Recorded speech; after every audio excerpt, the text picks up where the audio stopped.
RDC Studios in Kampala. This is Good Morning Uganda.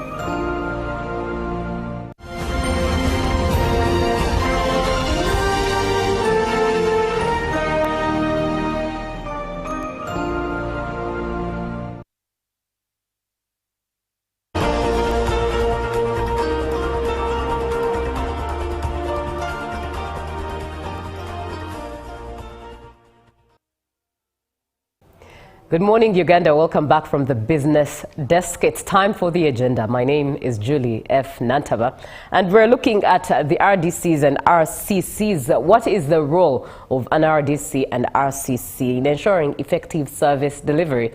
In studio to have this conversation with us is Phoebe Namulindwa, who is the RDC of Kasanda District. Be part of the show, 0709602592 by text. WhatsApp. Good morning, Ma'am Phoebe Namulindwa. Good morning. Always a pleasure having you. Oh God, you don't know how fulfilling it is for me. Right. Honestly, I am happy to always be invited to UBC TV to be able to talk to Ugandans as a presidential appointee and then also as the RDC of Kasanda. And on that note, let's start from home. Yeah. How is Kasanda District? What achievements have you registered over time since we last met here on this particular desk? Kasanda District is okay, really. People, we ended the political season, and people are getting back to trying to secure something for their livelihoods. And we are, of course, continuing with our usual roles of monitoring, coordinating, and ensuring that service delivery is fulfilled to the Ugandans. Though we have some challenges as of now, because Kasanda has been declared to be having a measles outbreak. So we are working with the district task force to ensure that we do a mop-up with the health team so that we get rid of this particular outbreak. Right. Then we also have issues of the mines, good enough, when I joined Kasanda, when the president was sending me to Kasanda, I came in at such a time where there were some evictions that were to be made. That was in Chisita mining area. And of course the president gave a directive to the line ministry. We went ahead, did the sensitization, and people left freely. So currently what the ministry is doing, it is trying to streamline.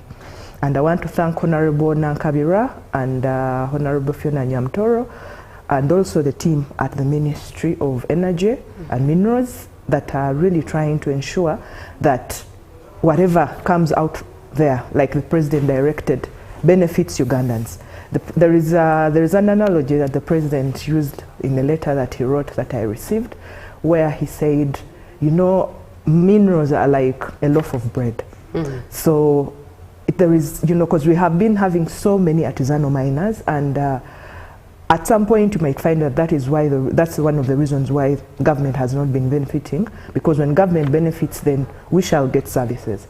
But what the government is doing, it is giving out licenses, not only maybe to invest. The investors we're looking at are both local and international, and also the artisanal. The artisanal miners have gotten small-scale mining licenses, and so we predict that at a later stage, as government moves in, as URA moves in, and all the other agencies where we shall have maybe a one-stop center, everyone will be able to be what? To be happy, because like what has been going on. Right now we have issues in Iraq, we have issues in US. The US also made a drastic move where it cut off funding to African countries. So I think I'm also one of those people that believe that we, Uganda, can be self-sufficient if only we utilize our resources as they should be, not only for specific individuals, but for all of us. Very profound, quite a lot going on there. And Kasanda must be blessed indeed to have you as one holding the mantle there. You are watching UBC TV, it's Good Morning Uganda, and it's time for the agenda. We are looking at the role of RDCs and RCCs with Phoebe Namulindwa, who is the RDC of Kasanda District. Be part of the conversation by sending your text WhatsApp message to 070960 pardon me, it's 0709 602 592. That's the number. And to all those who come from and hail from Kasanda, surely this is a special good morning to you. Now, let's delve deep into the mandate of RDCs and RCCs in ensuring service delivery. What is that mandate exactly? Yeah, you know, like I always say, we are just one of the people that are glad that our role is embedded within the Constitution. That is Articles 203 that clearly states the functions or the role of RDCs, okay, in this country and in regards to service delivery. And it talks about the issue of monitoring, it talks about us being able to coordinate and ensure there is accountability. But when I break this down for us to be able to understand, we have the responsibility of providing oversight and monitoring. So as RDCs, we are expected to conduct impromptu checks on schools, health facilities, projects that are ongoing in the district. And when you do that, for example, in health, when you go to health centers, you check out who is present, who is not, the drugs that are there, the drugs being utilized, what are those infections or diseases that are affecting the people. Because as we do this, we are trying to ensure that we find solutions to people's problems. So it is one of the things that we do. And then the other thing is also coordination. Like I said, we coordinate government programs. And in this, I'm giving an example of, like, I am the chair of the district district security committee. And also some of the other implementation committees. So when I am doing my work, I work with other departments. I work with literally everyone, including, because when you look at the district security committee and its composition, I have the chairman LC5, who is the head of the political wing in the district. I have the COW, who is the accounting officer of the district. I have the DPC, who is the district territorial commander of police. I have the UPDF, that is, they send us an official who comes from, if we have like a detach or a UPDF office that's nearby. Then I also have the other arm of government where I have the judges. Okay, I have now Kasanda has a lower court. We have I think it was upgraded to a chief magistrate court, though we still have a G1 who is there plus a G2, and then we are also recently given a state attorney, a resident state attorney. And this has actually helped us as we are trying to ensure that our people are safe and also giving justice to the people, because justice delayed. That is denied. Yeah, so yes, definitely we are doing that, because initially when I go to the justice system, we used to travel all the way to Mubende. And from Kasanda to Mubende, you travel around like 65 kilometers. We have people that come from the hills, because I'm bordering Chankwazi, Chiboga, and then Mubende, Mitiana, and what. So you have people traveling, that time would have people traveling from like 65 kilometers, okay?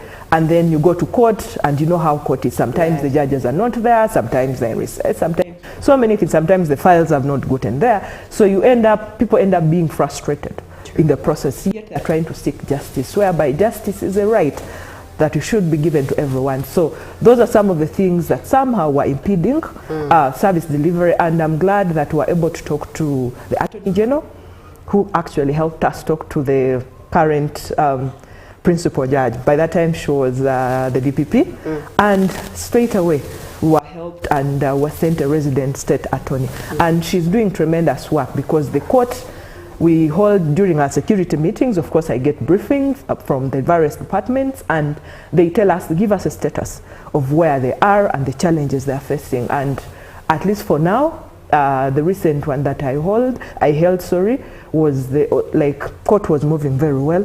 Plus the district we have challenges that have been ongoing. Okay, some administrative, others are regarding the connivance, and so. But we try to ensure that the monies, because what we told the COW is that we need to get in touch, because I wrote to the COW and I told her I needed the work plans.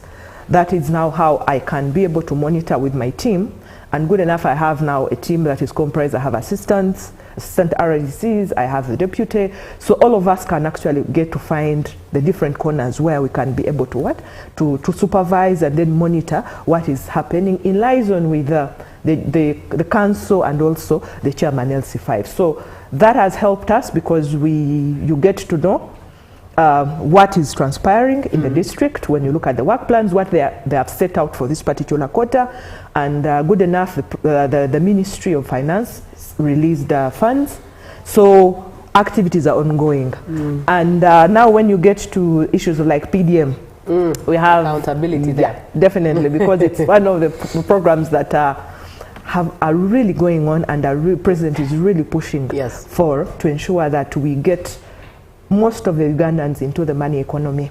And I am glad Kasanda received money, and I think we have disbursed almost like 90% of the money to the people. But of course, we still have challenges, okay? Because right now, we were advised with the new guidelines, we were advised to ensure that those that are to receive that money, the 1 million that the president or that government sends to the people, we need to ensure that those people are trained, okay? Because initially, they would find you in an enterprise, people choose enterprises at the local level, and then you're supported, you're given money to be able to boost that particular enterprise. But now, with the new guidelines that have sent to us, we must ensure that these people are trained, the committees that have been sent, that have been put up, specifically to help. So whoever is to benefit, that is now for all Ugandans, whoever is to benefit from the PDM money,